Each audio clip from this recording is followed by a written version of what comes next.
Hello student. So today we will start our new chapter 9 Agriculture in and Industries. हम यहाँ क्या कर रहे हैं, हमारा जो चैप्टर 9 है उससे स्टार्ट करेंगे जिसका नाम है agriculture and industries. In our previous class we did the words meaning of this chapter and I hope you write down them in your notebook and learn it too. So today we will read this chapter. Let's start.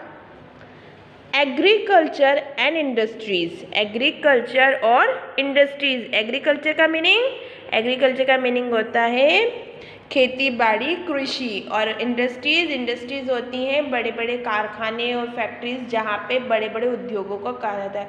Industries के लिए जो Hindi word use किया जाता है वो है उद्योग. क्या है?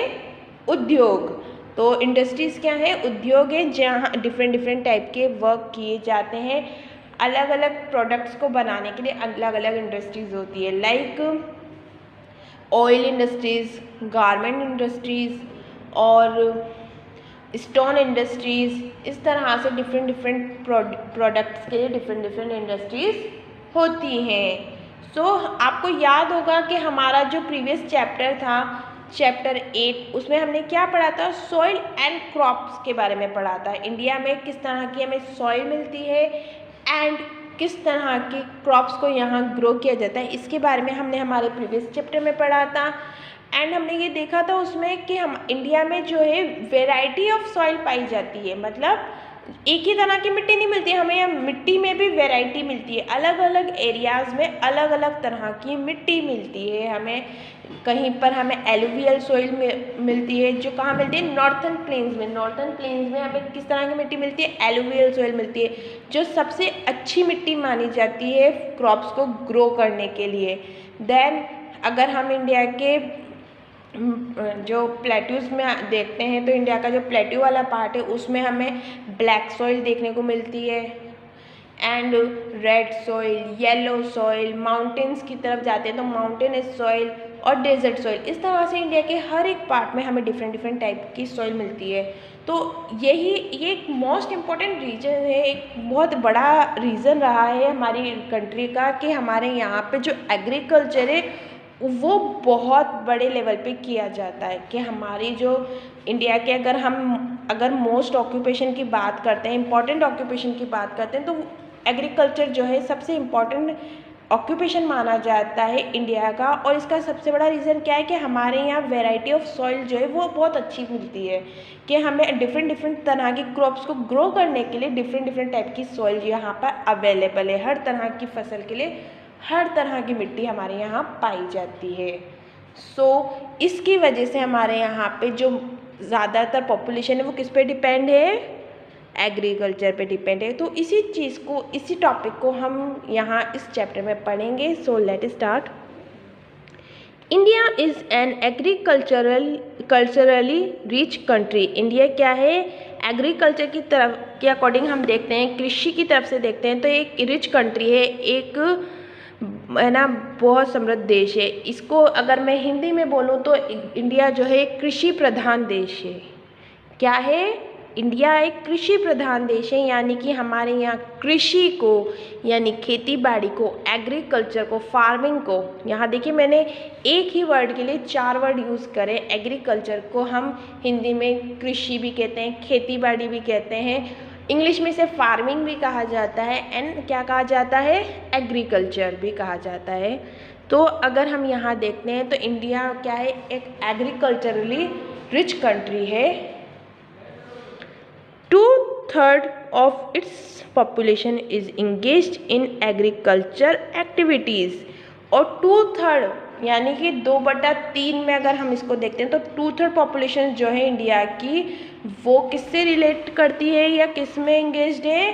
एग्रीकल्चर एक्टिविटीज़ में इंगेज्ड होती है. और एग्रीकल्चर एक्टिविटी का मतलब यही नहीं होता है कि सिर्फ क्रॉप ग्रो कर दिया और एग्रीकल्चर से आप जुड़ गए. नो, एग्रीकल्चर में बहुत सारे जो है एक्टिविटीज़ इंक्लूड होती हैं जिससे हमारे देश की जो 2/3 पॉपुलेशन है वो जुड़ी हुई है, उससे इंगेज्ड है. Nature has gift our country with rich fertile soil.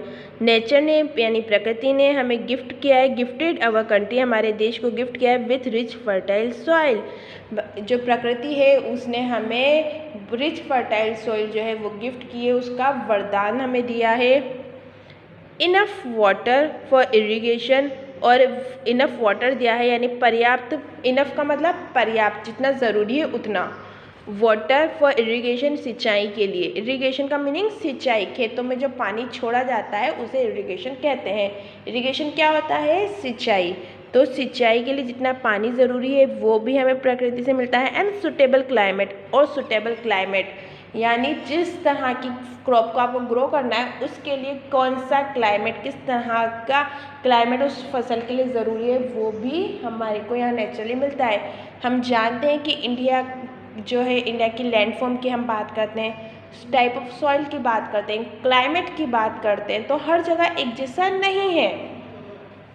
हम ये बात जानते हैं कि इंडिया में हमें वेराइटीज़ देखने को मिलती है, चाहे ह्यूमंस में हो, चाहे रिलीजियस में हो, या क्लाइमेट में हो, सॉइल हो, लैंडफॉर्म्स हो, हर तरह से हमें इंडिया में क्या मिलती है? वैरायटी देखने को मिलती है। यहाँ पे कुछ भी एक जैसा नहीं है। आप थोड़ी थोड़ी दूरी पर आपको यहाँ चेंजेस देखने को मिलते हैं। इवन हमारी बोली की भी हम बात करते हैं, भाषा की बात करते हैं, तो वहाँ भी हमें चेंजेस मिलते हैं। तो इसकी ये क्या है? ये डिफरेंस जो है हमारे लिए बहुत बड़ा वरदान है भगवान का, ईश्वर का, जो हमें दिया गया। और यही एक रीज़न है कि हमारी जो नेचर है उसने हमें फर्टाइल सोइल गिफ्ट की है, इनफ वाटर दिया है, एंड सुटेबल क्लाइमेट दिया है फॉर डिफरेंट टाइप ऑफ जो क्रॉप्स होते हैं उनको ग्रो करने के लिए, which help in growing crop almost through out the year, जो हेल्प करती हैं क्रॉप्स को ग्रो करने में almost through out the year, कि हम जो किसान हैं वो साल भर खेती कर सकते हैं, डिफरेंट टाइप की क्रॉप्स को ग्रो कर सकते हैं।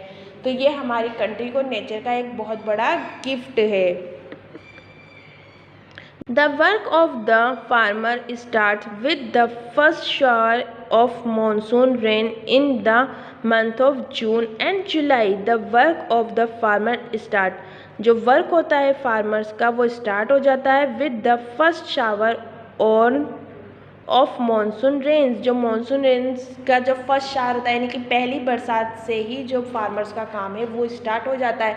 जब मानसून की पहली बारिश होती है तब से ही जो किसान है उनका काम स्टार्ट हो जाता है, वो खेती करना स्टार्ट कर देते हैं। From month of June and July, कब से? मंथ जून और जुलाई के मंथ से ही जो फार्मर्स हैं उनका काम स्टार्ट हो जाता है, क्योंकि इन मंथ से क्या होता है? जून से बारिश का महीना स्टार्ट हो जाता है, बारिश स्टार्ट हो जाती है। Over the 6 decades remarkable progress has been made in farming method and also in the total production of crops. सो ये क्या कह रहा है कि जो 6 decades है यानी 6 दशकों में क्या हुआ है? Remarkable progress has been made in farming method, farming के जो मेथड हैं, फार्मिंग के जो तरीके हैं उनमें एक रिमार्केबल प्रोग्रेस हुई है, एक विकास हुआ है, प्रोग्रेस हुआ है कि जो तरीके हैं, पहले के जो तरीके थे फार्मिंग के वो और आज प्रेजेंट टाइम पे जो तरीके हैं उनमें बहुत ज़्यादा चेंजेस आ गए हैं। लोग प्रोग्रेस कर रहे हैं, नए नए तरीके, नए नए जो मेथड है उन्हें अपना रहे हैं। And also in the total production of crops, और जो टोटल प्रोडक्शन है क्रॉप का, मतलब कितनी, पहले लोगों के पास इतनी ज़्यादा फैसिलिटीज़ नहीं होती थी, लोग पहले ट्रैक्टर का यूज़ नहीं करते थे, वो बैल के पीछे हल को बांध देते थे और ना ज़मीन को खोदते थे, जुताई करते थे। इरिगेशन के लिए फैसिलिटीज़ नहीं थी, पानी देने में भी टाइम लगता था, खेत जोतने में टाइम लगता था, टाइम बहुत ज़्यादा वेस्ट होता था और प्रोडक्ट भी उतना ज़्यादा जो है वो प्रोड्यूस नहीं होता था। लेकिन क्या हुआ, जैसे जैसे फैसिलिटीज़ बढ़ गई हैं तो प्रोडक्ट्स की जो अमाउंट है, प्रोडक्शन है, उसमें भी इंक्रीजमेंट हुआ है, मतलब वो भी बढ़ा है, और जो मेथड है वो भी नए नए आ गए हैं। आज खेत को जोतने के लिए, प्लॉग करने के लिए ट्रैक्टर का यूज़ किया जाता है, और इरिगेशन के लिए पंप्स से के थ्रू पानी डाला जाता है। तो इस तरह से जो मेथड हैं इन 6 डेकेड्स में, यानी 6 दशकों में जो ये मेथड है प्रोग्रेस हुआ है, बहुत ज़्यादा फैसिलिटीज़ बढ़ गई हैं फार्मिंग के तरीक़ों में, तो जो क्या कर रही है, हमारे यहाँ पे एग्रीकल्चर को डेवलप कर रही है, क्रॉप प्रोडक्शन को डेवलप कर रही है और लोगों की अच्छी और खुशहाली का रीज़न बनती जा रही हैं. So that's all in today's class. We will meet in our next class with a new topic. Till then, you keep studying, keep learning. Take care and bye bye.